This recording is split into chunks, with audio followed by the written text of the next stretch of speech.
کہ 10 تقریریں جو پیمانہ بنایا گیا ہے کسی بھی عنوان کا حق ادا کرنے کے لیے، یہ پیمانہ بہت چھوٹا ہے۔ تقریریں تو ہو جاتی ہیں، لیکن جملہ میں نے استعمال کیا حق عنوان کا ادا کر دینا۔ تو 10 تقریروں میں یہ بات ناممکن ہوتی ہے۔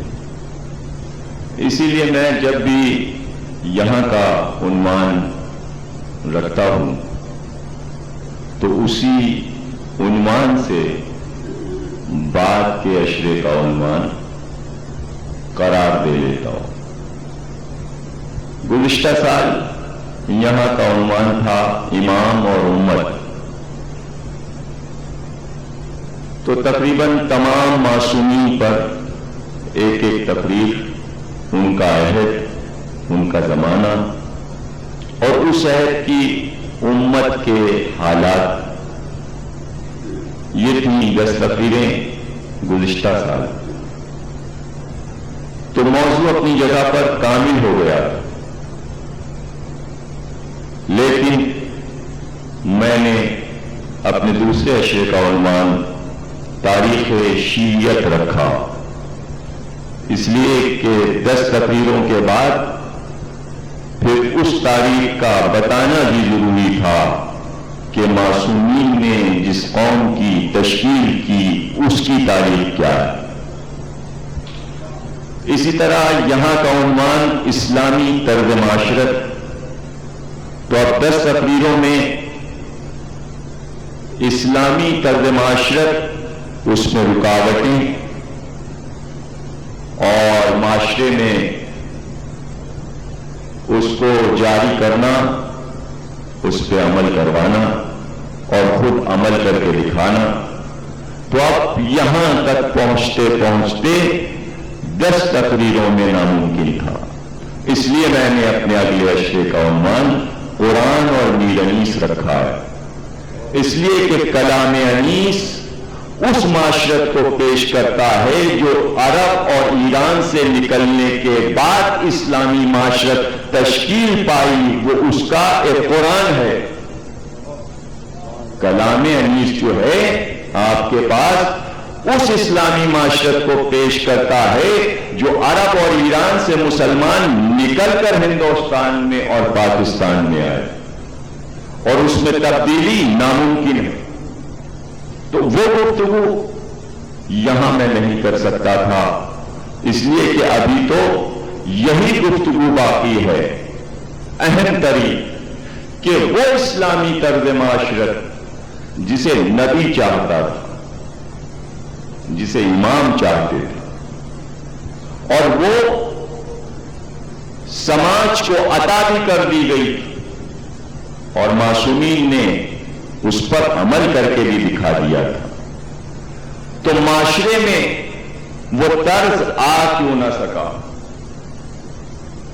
اور میں نے اپنی ابتدائی تقریروں میں کہا تھا کہ اسی طرز کو لے کر شہزادی دربار میں آئی کہ تم غلط راستے پر جا رہے ہو، تم کائنات کو جس راستے پر چلانا چاہتے ہو یہ میرے بابا کا راستہ نہیں تھا، اور تم جس راستے پر چل رہے ہو یہ وہی راستہ ہے جو راستہ اسلام میں آنے سے پہلے تمہارے پاس تھا۔ بالکل کلیئر گفتگو کی ہے شہزادی، صاف صاف گفتگو۔ یہ تمہاری طرز معاشرت ہے، یہ ہمارے پدر گرامی کی طرز معاشرت۔ تو یہ کیس شہزادی نے عدالت میں انسانیت کے لیے لڑا۔ اسلامی طرز معاشرت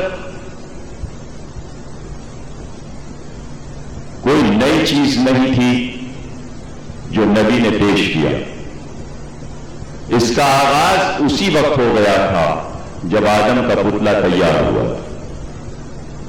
اور فرشتوں نے یہ کہا تھا اس کو کیوں بنا رہا ہے، یہ تو زمین پر جا کر خون ریزی کرے گا،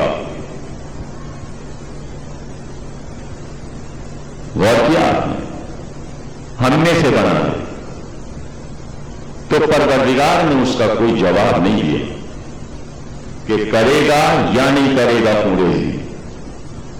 اس کو پروردگار نے نہیں چاہا کہ یہ معاملہ زیر بحث آئے، اس لیے کہ وہ اپنے قضا اور قدر سے جانتا تھا کہ کیا ہونا ہے. فرشتوں کی زبان سے نکلا کہ یہ قریظی کرے گا. شیطان سارے ماحول کو دیکھ رہا تھا اور سمجھ رہا تھا. اس نے کہا تھا میں سب کو بہکاؤں گا. تو پروردگار نے اس کا جواب دیا کہ جا بہکا لے، تو بہکا لے. سن، میں اکثریت کو جہنم کے حوالے کر دوں گا.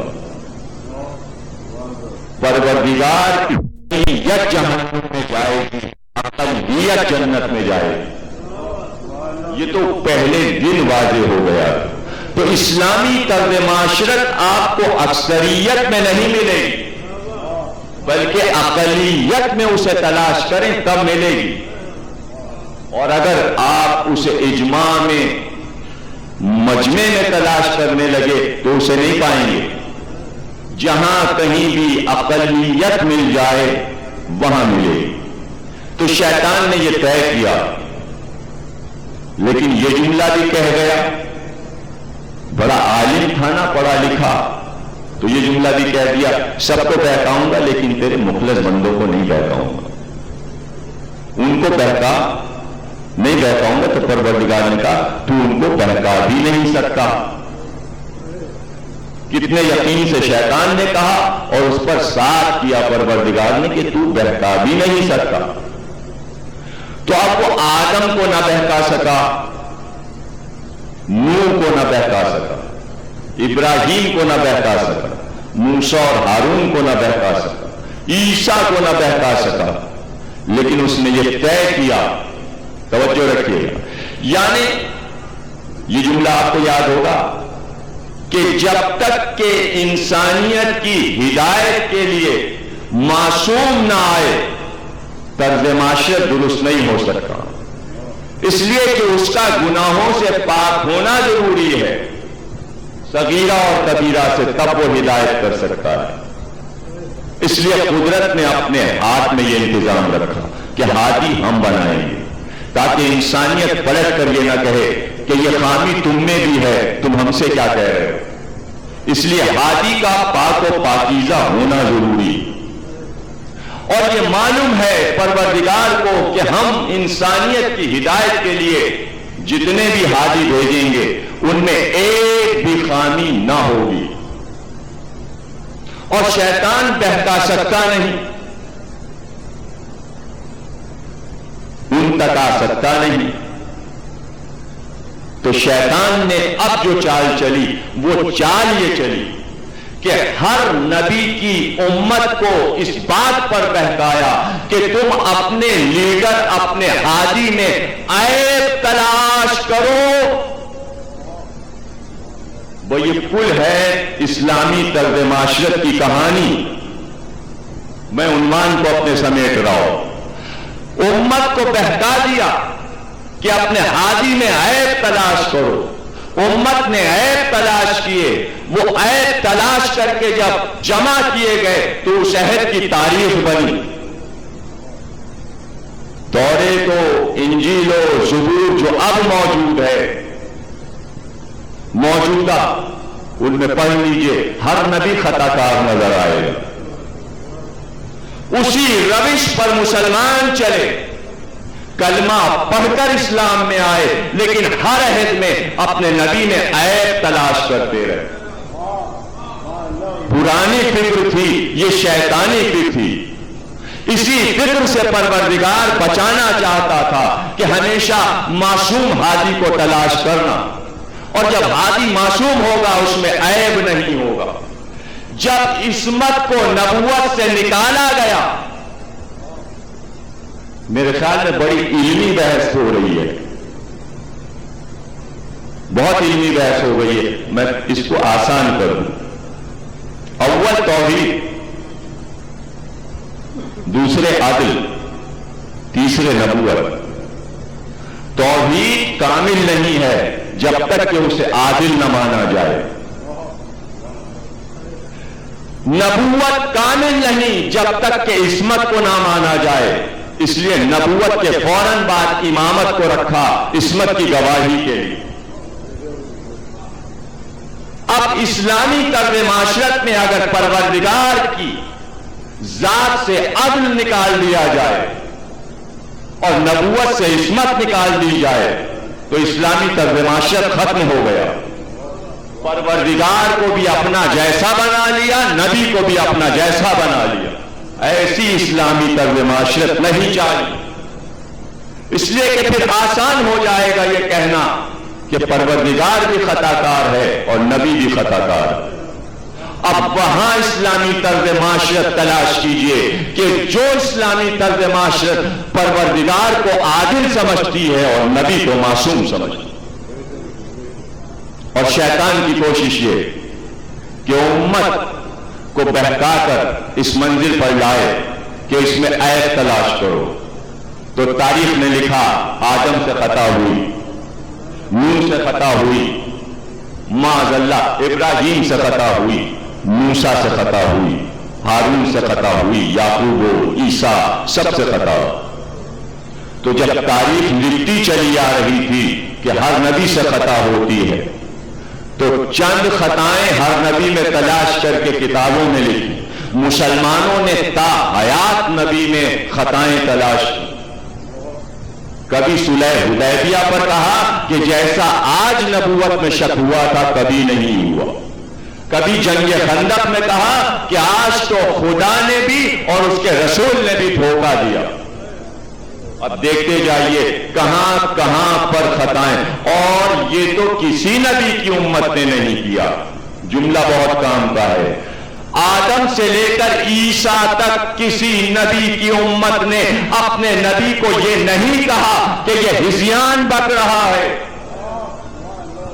واحد کائنات کی امت کہ امتوں میں امت افضل، انبیاء میں نبی افضل، اور وہ افضل ترین امت یہ اپنے افضل ترین نبی کے لیے کہے کہ دماغ میں خلل ہو گیا۔ تو ایسی اسلامی طرز معاشرت ہمیں نہیں چاہیے کہ جہاں اپنے نبی کے دماغ پر شک کیا جا رہا ہو۔ تو اب ایسی اسلامی طرز معاشرت تلاش کرنا پڑے گی کہ جہاں خدا بھی عادل ہو، نبی بھی معصوم ہو، کسی نبی میں خطا نہ نظر آئے اور پروردگار کے قضا اور قدر میں کہیں ظلم نظر نہ آئے۔ تو نبی کو معلوم تھا، پتا تھا کہ ہر نبی کی امت ادھر نبی نے وفات پائی، امت پچھلے قدم سے واپس گئی اپنے پرانے دین کی طرف۔ یہ امتوں کا مزاج ہے، پلٹ کر امت چلی گئی۔ یہ فخر انبیاء تھا اور اس نے کہا تھا کہ میری امت ہر نبی کی امت سے افضل ہے۔ اس کی جیت اس میں ہے کہ اس کی امت پلٹ کر پچھلے دین پر جانے نہ پائے۔ دیکھیے عجیب رخ پر لایا ہوں، ایک بار، دو بار، تین بار حد سے ہے، ورنہ یہ کہ جب موقع ہو جب ہی اعلان کیا جائے کہ میرے بعد کون آئے گا۔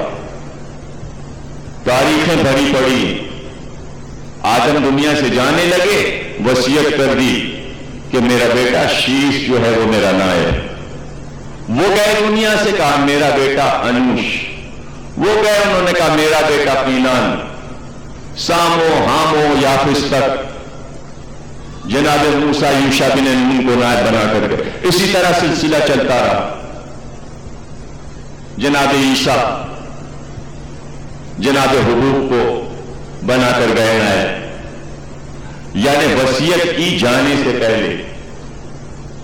یہ واحد نبی ہے آپ کا نبی جس نے دعوت ذوالعشیرہ سے جو شروع کیا تو غدیر تک اور غدیر سے لے کر قلم اور کاغذ مانگنے تک تاریخ کا کوئی لمحہ خالی نہیں ہے جہاں اپنے بات کا اعلان نہ کیا ہو۔ بھائی توجہ رکھیے گا، واحد نبی بھائی ایک بار اعلان کر دو کہ میرے بعد کون ہوگا، اور عام طور سے ہوتا ہی آیا ہے سنت انبیاء میں کہ جب جانے لگے نبی تو کہے یہ ہے میرے بعد۔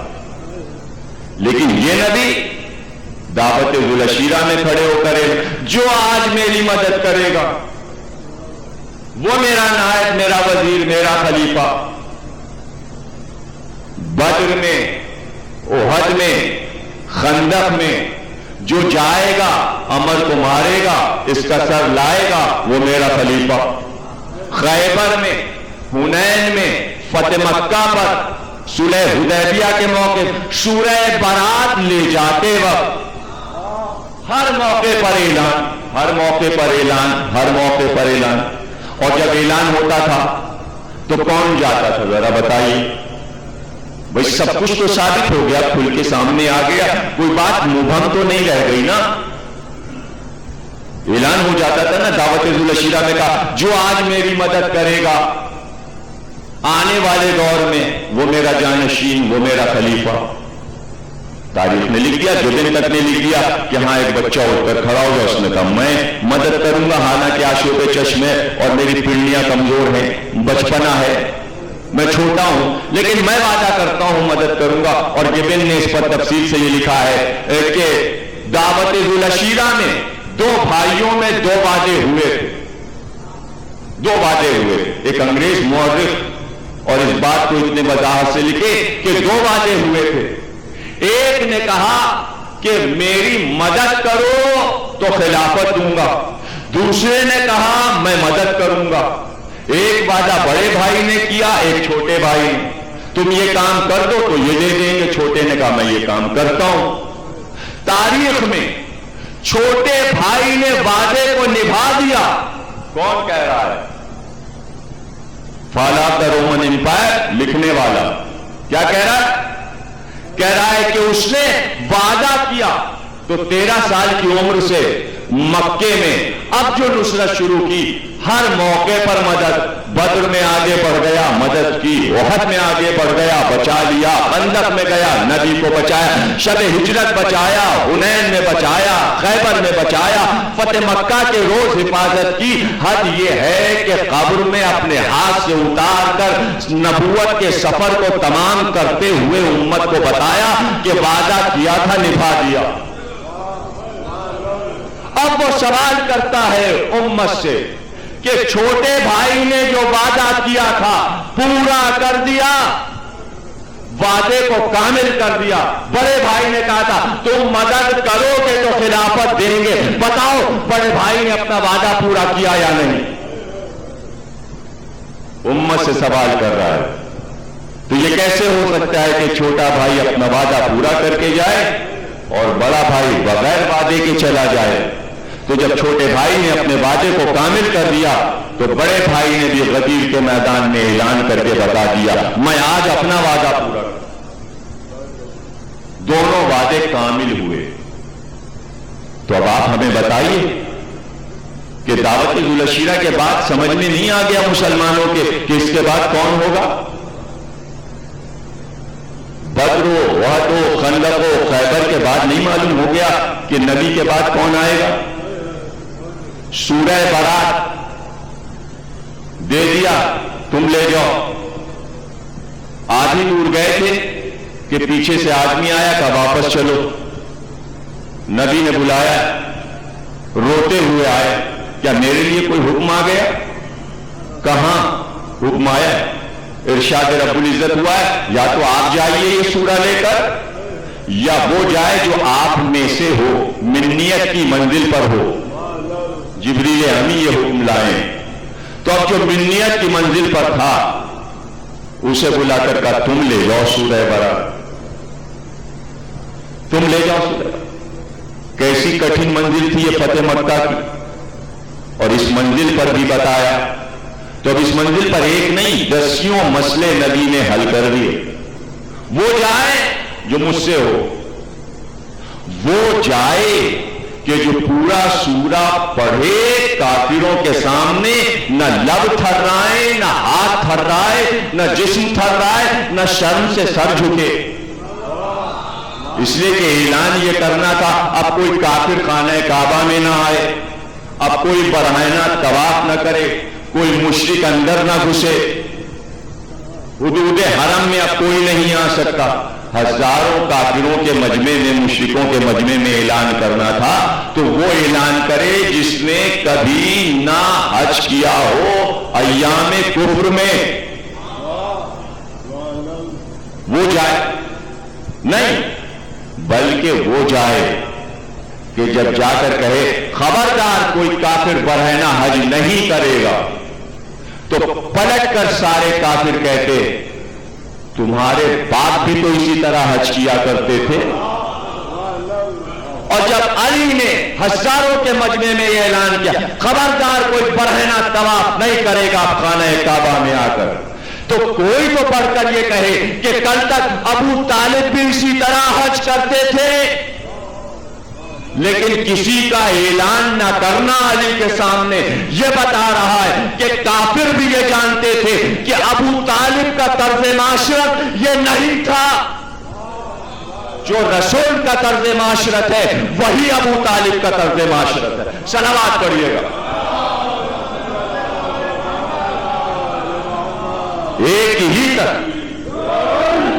ایک ہی تسلسل ہے اسلامی طرز معاشرت کا. جو بنی ہاشم کا طرز معاشرت ہے وہی رسول کا طرز معاشرت. بار بار اعلان. تو بتائیے یہ بار بار اعلان کیوں؟ ایک بار کافی نہیں تھا. توجہ رہے، یہ بار بار اعلان اب سنیے کیوں. کسی نبی نے نہیں کیا.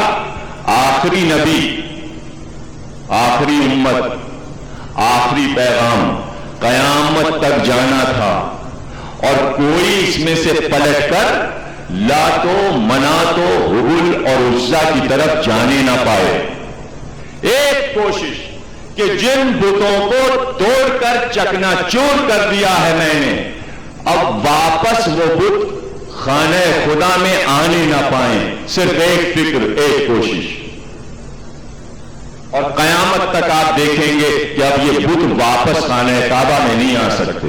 یہ ہے کائنات کی سب سے بڑی کامیابی نبی کی اور اس کے وسیع کی.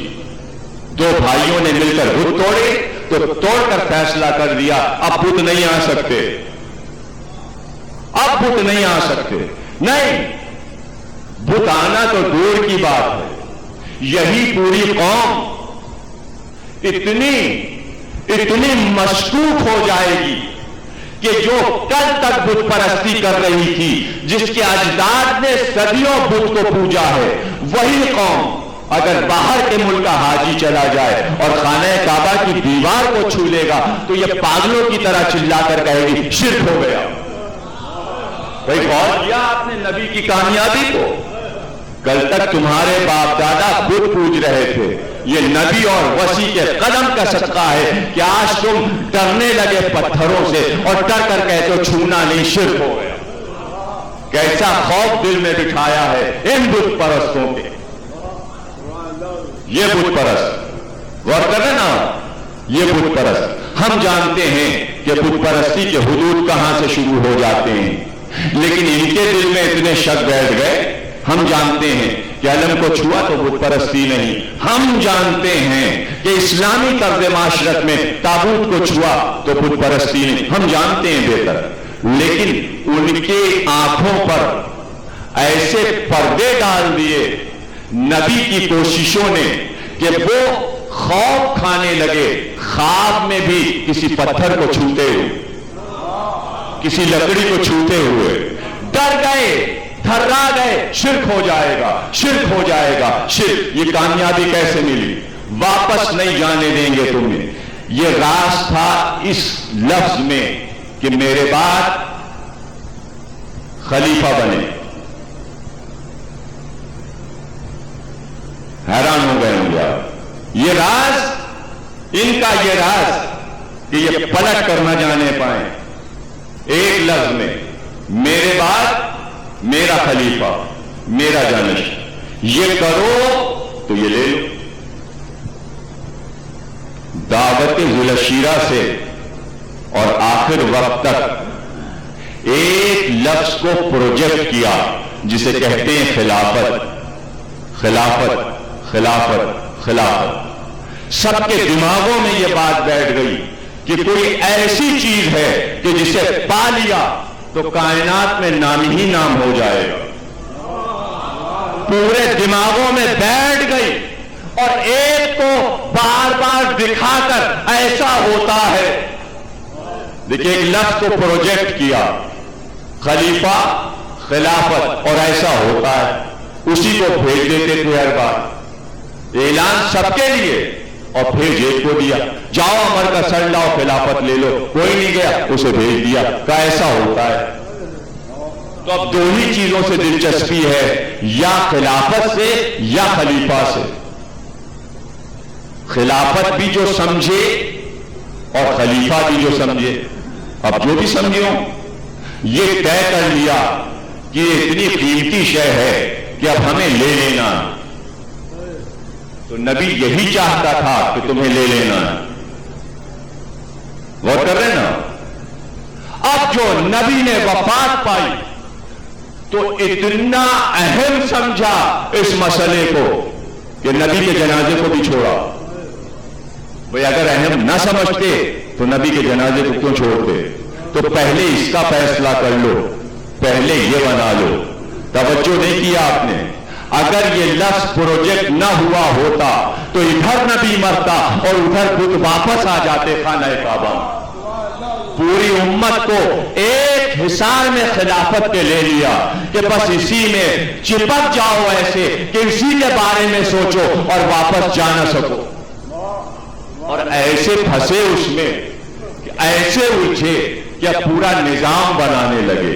نظام اس سے لینا نہیں، بنانا اپنا ہے. منصب لیا ہے اس کی فکر سے. تو اسلامی طرز معاشرت میں عقل بھی تھی، سوچ بھی تھی، تدبر بھی تھا، ہر چیز تھی، تفکر بھی تھا. سب کو چھوڑا اور ایک سفر نیا اختیار کیا.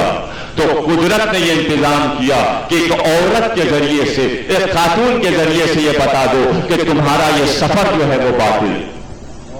اب تم جا تو نہیں سکتے پلٹ کر مکے. اور وہ مسکرا رہا تھا، وہ مسکرا رہا تھا. سب یہ سمجھ رہے تھے کہ وہ تلوار نکالے گا اور نکال کر کہے گا یہ حق میرا ہے. وہ مسکرا اس لیے رہا تھا کہ جس چیز کو تم نے لیا ہے یہ ایسی چیز نہیں جو کسی سے چھینی جا سکے. بتائیے چھینی جا سکتی ہے؟ اگر ایران کی حکومت یہ اعلان کر دے کہ ہم نے شریعت مدار سے ان کا علم چھین لیا، تو علم کسی کا نہیں چھینا کرتا. یہی وجہ تھی کہ علی سے بظاہر ایک لفظ خلافت کا لے لیا تو کیا باب مدینۃ العلم کا سارا علم بھی لے لیا؟ علم ہی تو ایک ایسی چیز ہے جو چھینتی نہیں، وہ نہیں چھین سکتی. تو علی سے چھینا کیا؟ وہ اس بات پر مسکرا رہا تھا کہ ایک لفظ میں تمہیں چپکایا نبی نے تاکہ تم کیوں نا اختیار کر سکو. اور واقعی کوئی بت پرستی پھر نہ کر سکا. حج یہ ہے کہ ان کی نسلیں پتھر کو دیکھ کر کہتی ہیں شرک ہو جائے. ایسا نبی نے ان کو ایک لفظ کے گرد رکھا. وہ مسکرا رہا تھا اس بات پر. اسے کیا ضرورت ہے تلوار نکالے اور لڑنے لگے؟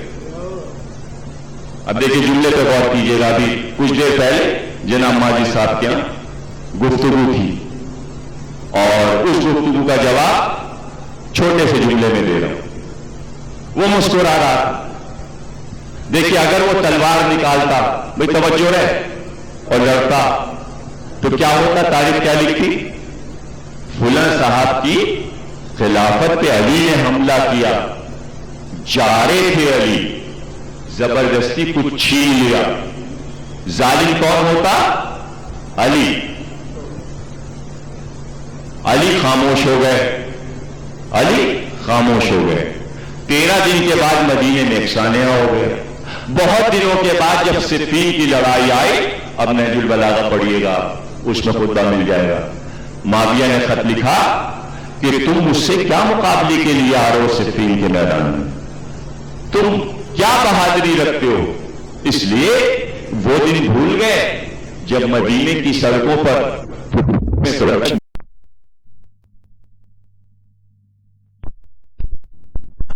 مدینے کی سڑکوں پر پہنچا گیا تو علی نے کیا جواب دیا کہ تو نے میری ذلت اور رسوائی چاہی تھی اس لفظ سے، لیکن اس بات کو تو نے بیان کر کے کسی کے ظلم کو ظاہر کر دیا، کسی کی مظلومیت کو ظاہر کر دیا۔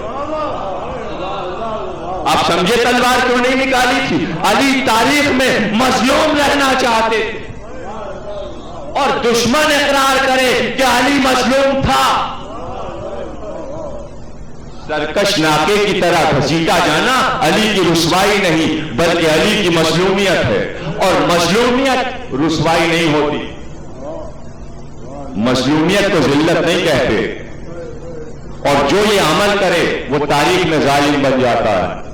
علی نے تلوار اس لیے نہیں نکالی کہ مظلوم رہنا چاہتے تھے، علی نے فتح اس لیے واپس نہیں لیا کہ زہرا کو مظلوم رکھنا چاہتے تھے، اور کائنات میں جتنی محبت مظلوم سے ہوتی ہے ظالم سے نہیں ہوتی۔ ظالم کی طرز معاشرت دولت کے ذریعے تو پھیلائی جا سکتی ہے، لیکن مظلوم کی طرز معاشرت جو ہے وہ صرف اس کی محبت کے ذریعے سے پھیلتی ہے۔ اس لیے مودت کو واجب قرار دیا تھا کہ اسلامی طرز معاشرت بغیر دولت بانٹے پھیل جائے۔ مودت کرو گے تو شہید کا رتبہ پاؤ گے، شہادت کا رتبہ دولت سے نہیں ملتا، محبت سے ملتا ہے۔ یہ ہے اسلامی طرز معاشرت۔ مودت کرو تو شہادت کی موت پالو، اور کس سے محبت کرو؟ مظلوم سے۔ تاریخ میں وہ علی جس نے بدر میں ہزاروں کو مارا، احد میں مارا، خندق میں مارا، خیبر میں مارا، حنین میں مارا، 10,000 کلمہ گو کاٹ کر جمل میں پھینک دیے، کائنات میں ایسی مثال نہیں ملتی۔ لاکھوں انسانوں کو قتل کرنے والا، وہ تو کافر قتل ہو رہے تھے حنین تک، لیکن جمل و صفین و نہروان میں اتنے بڑے بڑے گٹے تھے سجدوں کے سروں پر، حافظ قرآن تھے، لمبی گاڑیاں تھیں، بڑے زاہد و پارسا تھے جو علی کے ہاتھ سے قتل ہوئے۔ کاش ان 3 لڑائیوں کے بعد کوئی تو یہ لکھتا کہ علی نے خطا کی، گناہ کیا، اس کے بعد علی کرم اللہ وجہہ ہو گئے۔ کلمہ گو کو جب قتل کیا تب علی کے چہرے پر کرامت آئی۔ اس نے کہا، نام نہاد اسلامی طرز معاشرت نے کہا، تو علی پر کوئی الزام نہیں آیا۔ پھر علی مظلوم رہے، اس کے بعد بھی علی مظلوم رہے، تو ساری طرز معاشرت یہ تھی کہ یہ دین چلانے والے مظلوم رہے، اس لیے کہ پیغام درد کی لہروں پر جاتا ہے، جاہو حشم سے، شاہی سے، دبدبے سے، لشکر کے ذریعے، دولت اور خزانوں کے انبار میں پیغام نہیں پہنچایا جاتا۔ اگر ایسا ہوتا تو آج پوری دنیا میں جناب سلیمان کا دین چل رہا ہوتا۔ جناب سلیمان کا دین کہیں ہے؟ بھائی موسیٰ کی امت یہودی موجود ہے، عیسیٰ کی امت عیسائی موجود ہے، جناب سلیمان کے دور کی امت کہاں گئی؟ ذرا یہ بتائیے۔ ایسا نبی کہ جس کے پاس پوری دنیا کی حکومت، تو وہ نبی اس کی امت چل رہی ہوگی۔ جناب نوح کی امت کہاں ہے؟ ستارہ برس لوگ کہاں گئے؟ تو پتہ یہ چلا کہ دولت سے، دولت کے انباروں سے نہیں، پروردگار نے بتایا کہ سلیمان تم ملک عظیم مانگ رہے ہو، تم مانگ رہے ہو ہم دے دیں گے، ہم اپنے ہاتھی کی کوئی بات ٹالا نہیں کرتے، تم نے مانگا ہے۔ یوسف نے خود خزانوں کی کنجیاں مانگی ہیں بادشاہ مصر سے، ہم دلوا دیں گے۔ یہ طرز بھی دلوا دیں گے، سلیمان تمہیں بھی ہم ملک عظیم دے دیں گے، لیکن یاد رکھنا کائنات کی ہر شے پر حکومت رکھنا مادی قوتوں سے یہ طرز نہیں ہے ہمارا، بلکہ ملک عظیم وہ ہے کہ جو ذہنوں کو فتح کرے، دلوں کو فتح کرے اور قیامت تک فتح کرتا رہے، یہ ہے اسلامی طرز معاشرت۔ تو وہ فقر موسیٰ کہلائے گا جو دلوں کو تسخیر کرے، جو دماغوں کو تسخیر کرے، اور صرف اپنے علم سے اور اپنی مظلومیت سے۔ آل محمد کو قدرت نے دو ہی انعام عطا کر دیے، ایک علم دے دیا، ایک مظلومیت دے دی، اور آج کائنات میں جہاں مظلومیت ہے، جہاں علم ہے، وہاں اسلامی طرز معاشرت ہے، اور انہوں ہی نے عطا کیا۔ اب پوری امت کو دیکھ ڈالیے، کس کے در پر سائل آتا تھا، کہاں سے بھوکے سیر ہوتے تھے، تلاش کر لیجئے، ایک ہی در ملے گا، پورا اتنا بڑا مدینہ، اور قرآن نے ذکر کیا تو اسی گھر کا، حدیثوں میں ذکر آیا تو اسی گھر کا، کہ یہاں سائل آتا تھا، یہاں سے سیر ہو کر جاتا تھا۔ ہمیں کوئی گھر اور نہیں ملا، کوئی گھر نہیں ملا۔ وہاں کھیل صرف اتنا کہ لیڈرشپ ہمارے پاس رہے، اور کاہے کے لیے ہوئی، کس بات کی دشمنی تھی، کاہے کی لڑائی تھی، اتنی سی بات تھی کہ وہ لیڈرشپ جو دوہری تھی، دوہری لیڈرشپ، کیا خلافت سے جو وظیفہ ملتا ہے وہ ملتا رہے، اور جو حدیثیں بیان کی جا رہی ہیں سننے والوں کا مجمع رہے، اور وہ جو وظیفہ مل رہا ہے اس میں سے جو وظیفے میں دوں ان کے لینے والوں کی بھیڑ ہے، یعنی دروازے پر، در پر مجمع رہے دو وجہ سے۔ ایک تو آ کے لوگ یہ پوچھیں رسول کیسے رہتے تھے، کیسے کھاتے تھے، کیسے پیتے تھے، کیسے اٹھتے تھے، کیسے سوتے تھے، میں بتاؤں، اس کا مجمع آتا رہے، اور دوسرا مجمع عورتوں کا آتا رہے کہ مجھے 500 روپے دے دو، مجھے 200 روپے دے دو، عورتوں کی لیڈرشپ بھی رہے، مردوں کی لیڈرشپ بھی رہے، اور اگر اس میں پردہ ڈال کر غسل بھی بتانا پڑے تو میں ہی بتاؤں، یہ لیڈرشپ۔ تو اب جب مکے سے سواری چلی کا کیا ہوا، کا قتل ہوئے، کا بنا کون، کا علی، کا کاش یا آسمان مجھ پہ گر پڑتا یا میں زمین میں دھس جاتی، سواری واپس کرو، بے گناہ قتل ہوئے، یہ علی کو کس نے بنا دیا؟ یہ جملہ کیوں؟ سمجھ رہا ہے لیڈرشپ حاصل کرنے والا کہ علی عادل ہے، اب نہ وظیفہ ملے گا، نہ در پر چھوٹی حدیثوں کے بیانات ہوں گے۔ اس کی تھی لڑائی، اسلامی طرز معاشرت کا ٹکراؤ تھا، اس لیے جمل ہوئی کہ علی اسلامی طرز معاشرت کو صحیح جگہ پر رکھیں گے، یعنی رسول کی معاشرتی زندگی جو یہاں پیش کی جا رہی اب نہیں پیش کرنے دوں گا، اور یہ جو غلط وظیفے بٹ رہے ہیں یہ نہیں بٹنے دوں گا۔ حد یہ ہے کہ اپنے رشتہ داروں کو نہ وزارتیں دوں گا، نہ عہدے دوں گا، نہ منصب دوں گا، نہ گورنر بناؤں گا۔ اپنے پورے پیریڈ میں علی نے کسی عزیز کو نہ گورنری دی، نہ وزارت دی، نہ وظیفے دیے۔ غور کر رہے ہیں نا آپ؟ یہ ہے اسلامی طرز معاشرت کہ جب حکم آئے تو اپنے خاندان والوں کی پرورش نہ کرے، بلکہ اس کو صرف یہ فکر ہو کہ یا علی تیرے دور حکومت میں صبح سے شام تک نہ کوئی بھوکا سوئے، نہ کوئی زنا کرے، نہ کہیں چوری ہو۔ تو پورے پیریڈ میں، علی کے پورے پیریڈ میں تاریخ نے یہ نہیں لکھا کہ کوئی چور آیا ہو علی کے عہد میں جس کے ہاتھ کاٹے گئے ہوں۔ گھروں میں تالے نہیں لگتے تھے، کنڈیاں لگائیں اور گھر سے چلے گئے۔ کوئی زنا کا کیس علی کے دور میں عدالت میں نہیں آیا۔ کتنی عجیب بات! اور علی نے خود کہا پروردگار تو گواہ ہے کہ علی کے عہد حکومت میں رات کو کوئی پوری مملکت میں بھوکا نہیں سویا۔ اتنا اطمینان ہے علی کو اپنے عادل پر۔ اور اب یہ تقریر کے آخری جملے انتہائی کام کے ہیں۔ آپ یہ کہیں گے کہ سب نے اسلامی طرز معاشرت پیش کی، اس کی شہادت اس بات سے ملتی ہے کہ سب شہید کیے گئے، اور یہ لفظ اگر ہٹا لوں تو یہ کہیے سب قتل کیے گئے۔ بس سب قتل کیے گئے،